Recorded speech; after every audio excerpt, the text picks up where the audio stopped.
bienvenue sur ma chaîne. Si nous avons dit oui, non pas par envie, mais parce que nous n'avions pas le choix. Et quand ils sont arrivés, deux d'entre eux, je n'ai pas dit un mot. Je les ai juste laissés entrer et mon mari a dû assister à tout.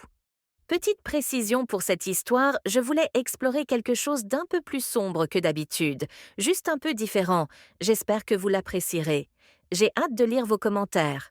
Merci d'être là. Commençons. On peut encore arrêter ça dit-il, comme si ces mots lui étaient destinés. Je ne le regardais pas.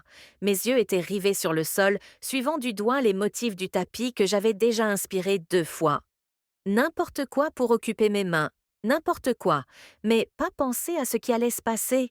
On n'est pas obligé d'aller jusqu'au bout. Sa voix était plus forte. Maintenant, j'ai expiré lentement par le nez. Si on doit. Il s'est tourné vers moi, ainsi sur le canapé, sa jambe s'agitant frénétiquement. Je pouvais voir la panique dans ses yeux. Il cherchait encore pour une autre solution, n'importe laquelle. Mais on trouvera bien une solution. On y arrive toujours. Non, pas cette fois. Je l'ai regardé.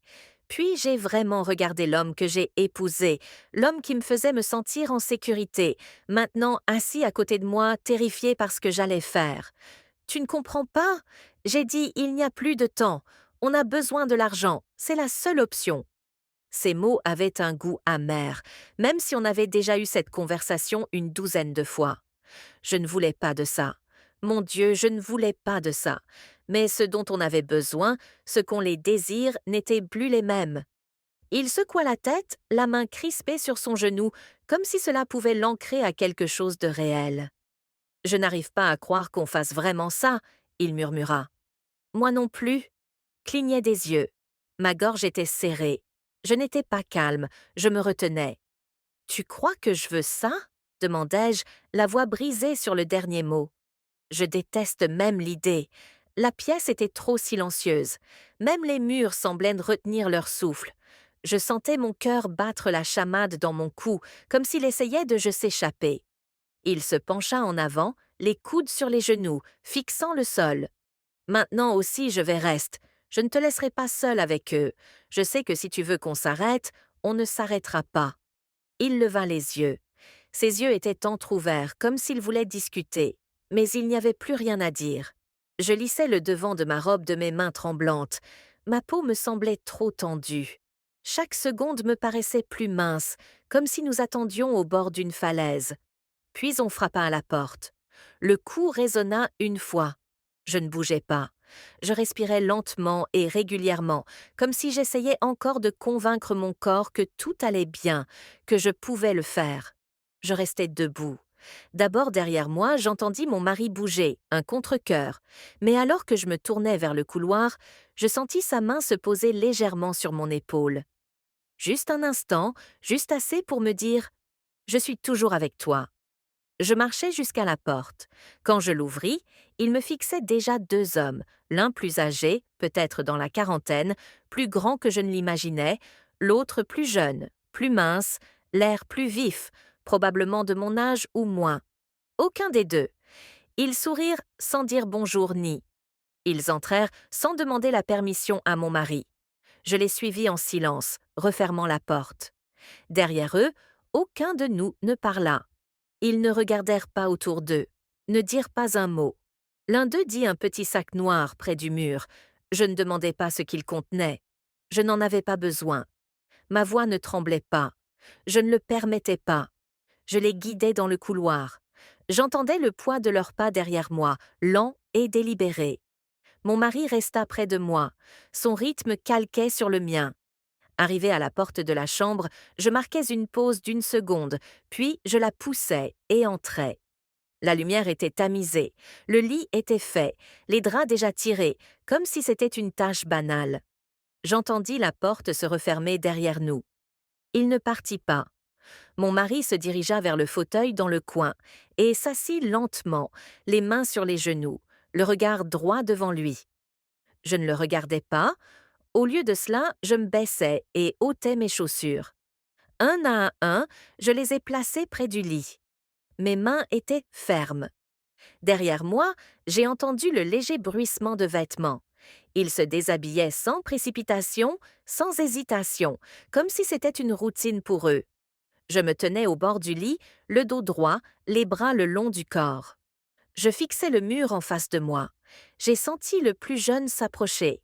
Avant même de le voir, je n'ai pas bougé. Puis l'aîné s'est avancé. Ses mains m'ont trouvé avant que je puisse réagir, délibérément, rapidement, sans pause.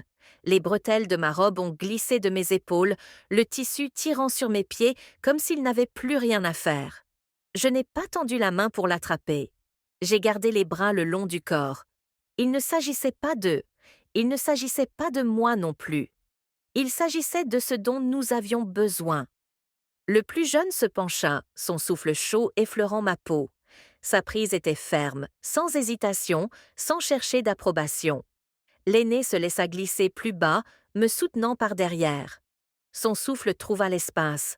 J'essayais de ne pas le reconnaître. Je serrais les dents, restais immobile, sur mon tessin, ne ressens rien. Je fixais une fissure dans le mur, une bosse dans la moulure, tout ce qui ne bougeait pas. Ils ne parlaient pas, ils ne ralentissaient pas.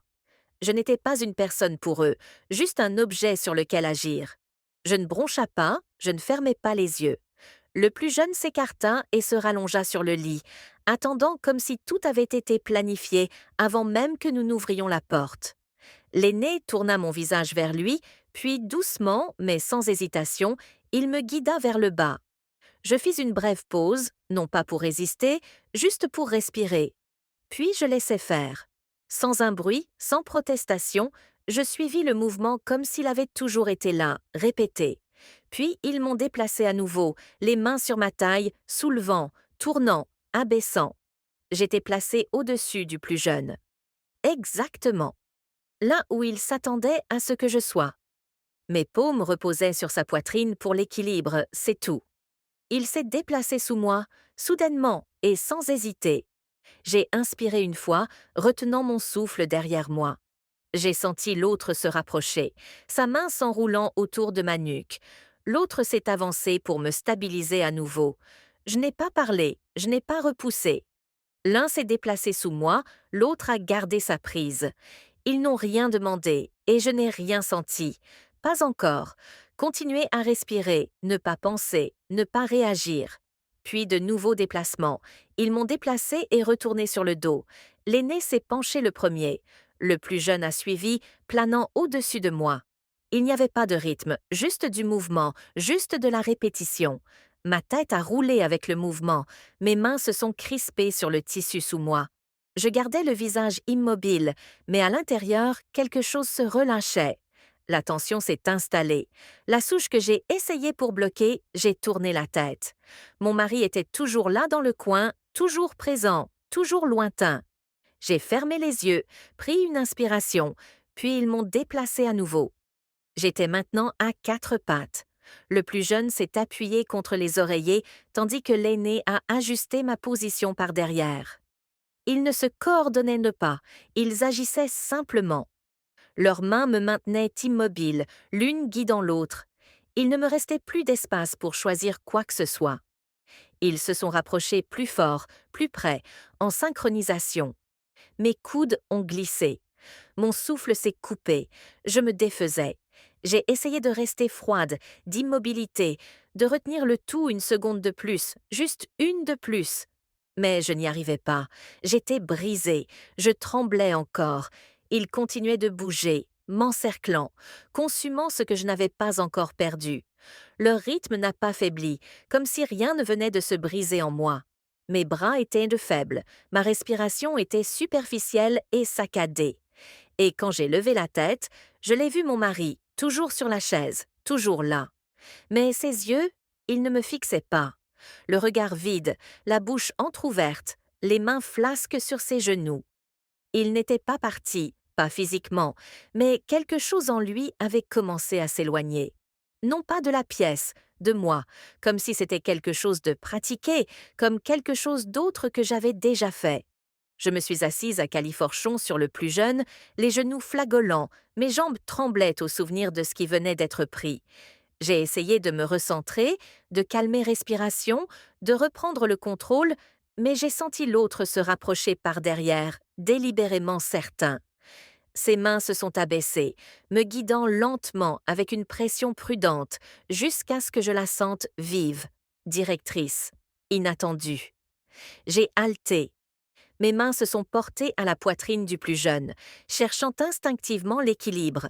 Mais il n'a pas hésité. Il a appuyé vers le haut, mesuré, implacable, et la pression m'a plié le dos, m'a arraché une inspiration brusque de la gorge. Mes yeux se sont écartés. Je n'ai pas encore émis un son. Pas encore. J'ai verrouillé. Ma mâchoire s'est contractée. Tous les muscles restants. J'ai essayé. 2. Je mordis fort, enfonça mes ongles dans la poitrine sous moi. Je me forçais à rester impassible, mais il s'en fichait. Je bougeais, entraîné dans un rythme, étiré par un autre. Le tempo s'accéléra, ma peau brûlait, ma respiration se coupa. Je me sentais tiré vers un endroit où je ne voulais pas retourner. Et puis c'est arrivé soudain brutal, indésirable. Un son s'échappa avant que je puisse l'arrêter. Fort, réel, je veux dire, une force implacable. Il ne me restait plus rien pour lutter contre leur rythme. Le poids, la poussée, la façon dont ils m'ont tout pris m'ont brisé. Je ne me suis pas relevée, je me suis fracturée, et alors que ma voix me quittait à nouveau, j'ai senti le dernier vestige de mes forces s'évanouir. Celui qui était derrière a resserré son emprise, le souffle lourd à mon oreille. Celui d'en bas a verrouillé ses bras, m'a tiré fort et a gémi doucement. Puis, ils m'ont lâché. Je suis tombée sur le lit, nu, tremblant, vide. Je ne bougeais pas. Je ne pouvais pas. Ma poitrine s'est soulevée une fois, puis de nouveau fragile, vide. Et alors que le dernier vestige de leur chaleur quittait ma peau, la honte a pris sa place. Elle est arrivée vite, brutale et totale. Ils se sont habillés. Silence. La porte s'est ouverte, s'est refermée, et je suis restée là, non seulement vidéo de combien. Voilà, c'est la fin de l'histoire. Celle-ci était un peu plus sombre que d'habitude, quelque chose d'un peu différent de ce que je partage habituellement. J'aimerais vraiment avoir vos impressions. Est-ce que ça a fonctionné pour vous? Est-ce que c'était trop éloigné de la réalité? Laissez un commentaire et faites-moi part de vos impressions. Vos retours comptent beaucoup. Et si vous avez aimé, n'oubliez pas de liker la vidéo et de vous abonner. Merci d'être là, c'est vraiment très important pour moi. Merci.